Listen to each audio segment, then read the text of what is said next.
كما كتلاحظوا هاد الحشرات هادي اللي كتبان لكم،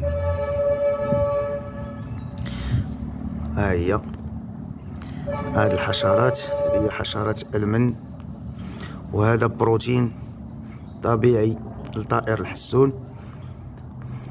ها هي، فخليوها تكاثر عندكم. ها هي لاصقه في الساق ديال هاد النبته.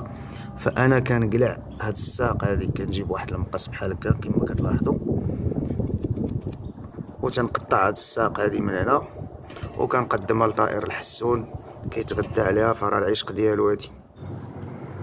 هانتوما انا من بعد ما علقت لهم هادوك العويدات، شوفوا وانت كتبحث تبارك الله غير على هادوك الحشرات في هذاك العود بالضبط.